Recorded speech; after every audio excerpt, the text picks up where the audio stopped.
I gotta tell you, I love my life.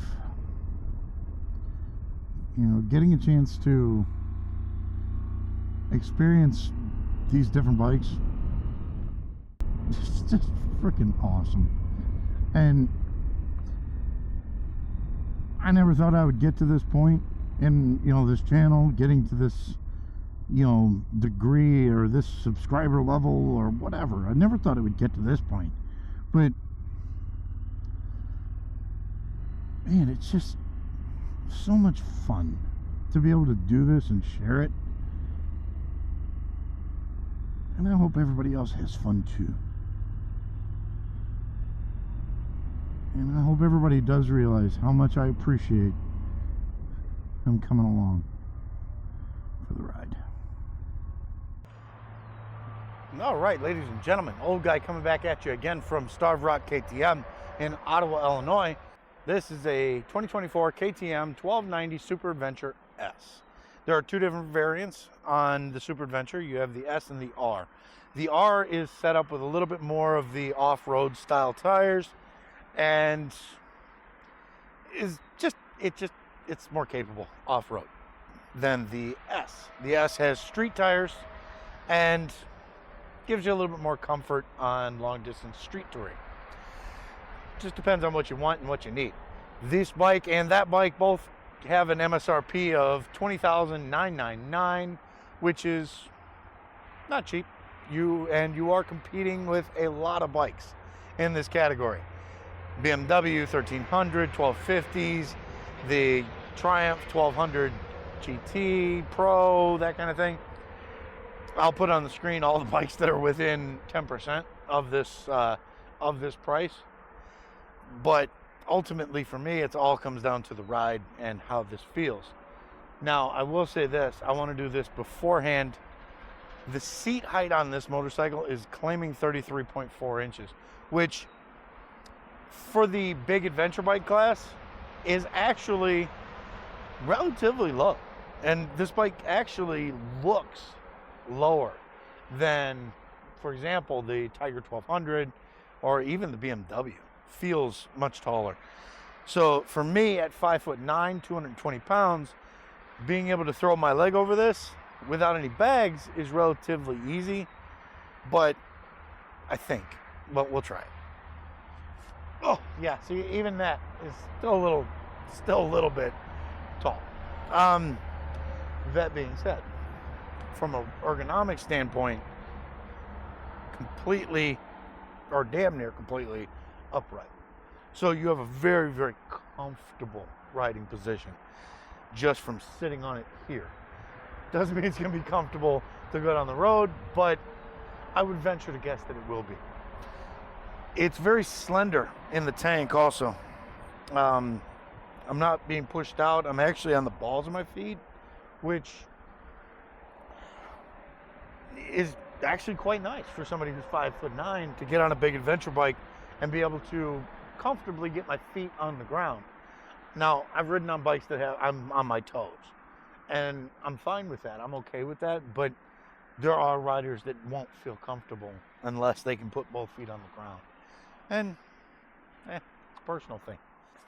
Let's take a look at this engine and see what we got. So, as you can guess, being a 1290 Super Adventure, this actually is a 1301cc V-twin engine, and claiming a brake horsepower which is a little bit tuned down from, for example, the Super Duke GT, the Super Duke R, to 160 brake horsepower, which, okay, it's tuned down to 160. Oh my God. Something tells me it's going to still have more than enough power. 101.8 foot-pounds of torque. So again, tuned down just a little bit. So up front, semi-electronic, adjustable suspension, apex. This has dual 320 millimeter discs with 4 piston calipers from Brembo, and this is a 120/70 19 front tire. So while it's more street with the street tires, you can get rubber for this that's a little bit more off-road capable. So in the back we have this enormous exhaust, which is probably one of the biggest exhausts I've ever seen on a motorcycle. This thing is monstrous. I mean, it is, good Lord, that's even longer than I thought. That's a good 3 feet. It's huge. In the back, this has an electronically adjustable suspension, 170/60/17 rear tire, and a 267 millimeter brake disc with 2 piston calipers. So, taking a quick look at this, just because I want to dive into this dash just a little bit. So we have motorcycle ride mode, sport, ABS, road to off-road, MTC, go back. Controls are actually very, very easy to use. There's a lot of so you got comfort, sport, street. We go comfort, preload adjuster, cruise mode. This has adaptive cruise control. Huh. Interesting. We're gonna have to try that. You have rubber mounted pegs, and the shift lever is adjustable. Pretty short. I'm using the foot pegs to get on this bike because I don't feel like trying to throw my leg over it all the time. Handlebars are super wide. This windscreen is adjustable, which is nice, and it's pretty easy to adjust. It's just a spin. So we'll go and do its highest position right there. And in that position, I can still see over the windscreen, but that airflow is going right over the top of my helmet. So that's really nice.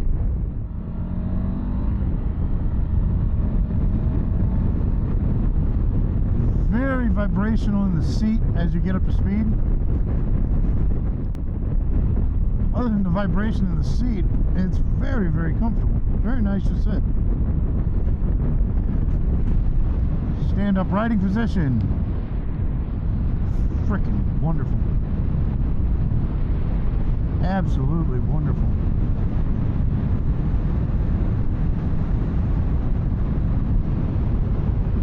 Oh yeah. That's great.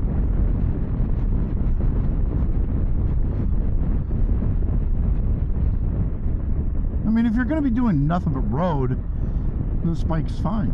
I mean, if you're going to have to do any off-road, obviously I'd rather have the R because I love the tires.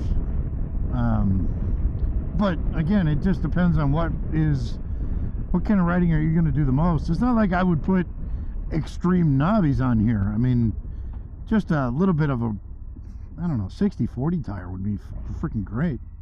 So we have the adaptive cruise control on, so it should keep a distance between me and that truck. The cruise is set at 79.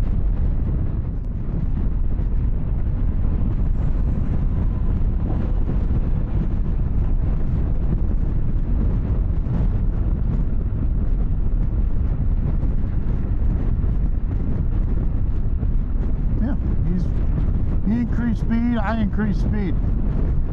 So that's pretty nice. It really is. I don't know what that's for. Keys? Oh. It's not exactly a lot of room. Sunglasses maybe? I don't know. But anytime you can get storage on a bike, I like it. These mirrors are pretty good. They feel a little buzzy. The handlebars feel a little buzzy, but it's not overwhelming. It's not like I can't see behind me.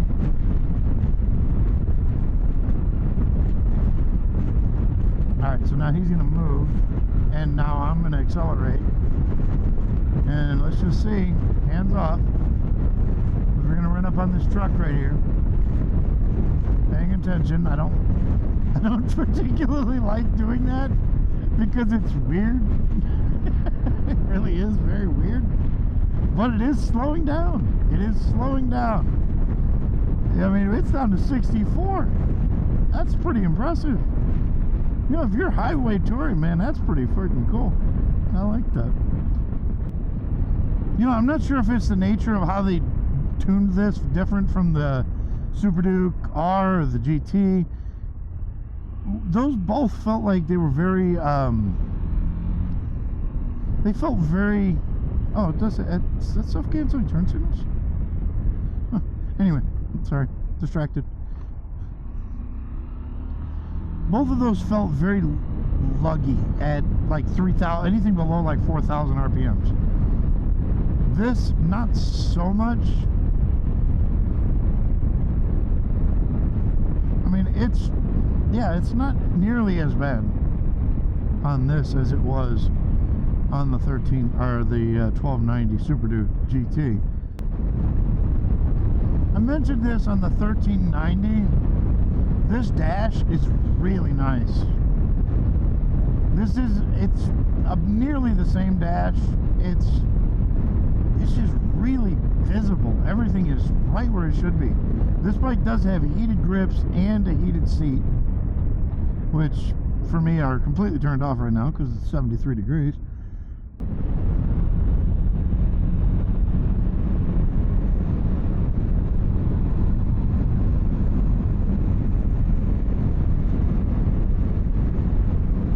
Cars in front of me.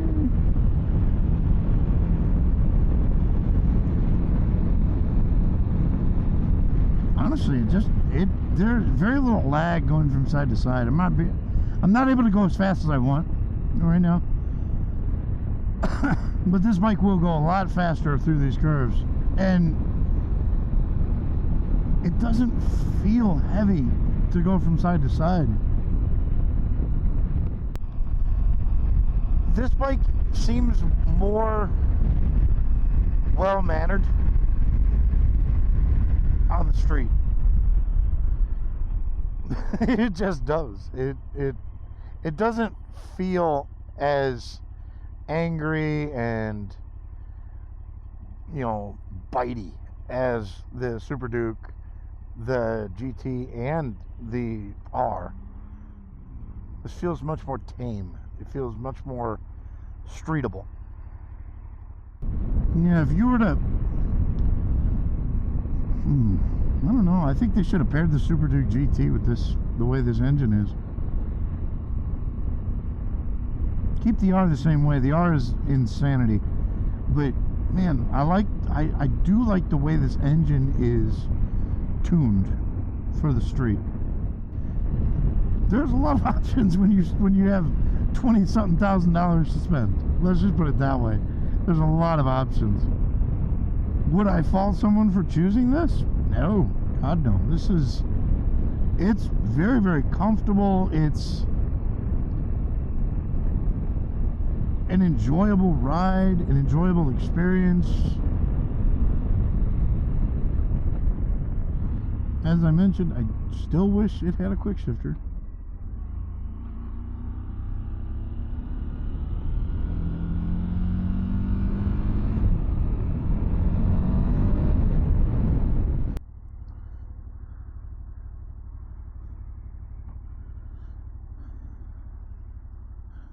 All right, everybody. 2024 KTM 1290 Super Adventure S. It's okay. Lots of competition, lots of bikes you can buy for this money. Is it perfect? No. Like I mentioned, the seat is crazy vibrational. It's even vibrating just putting my hand on it. But of all the 1290s, this would probably be my second favorite, right after the 1290 Super Duke R. But this exhaust is huge. Monsters. So, do I wish it had a quick shifter? Yes. Is it an option? I don't know. I'll put it on the screen if it is. Other than that, the vibration. I like this as far as an ADV. This comes in slightly below the Tiger 12. The Tiger 1200 was really, really good. It's probably my favorite ADV bike. The Pan America is really good.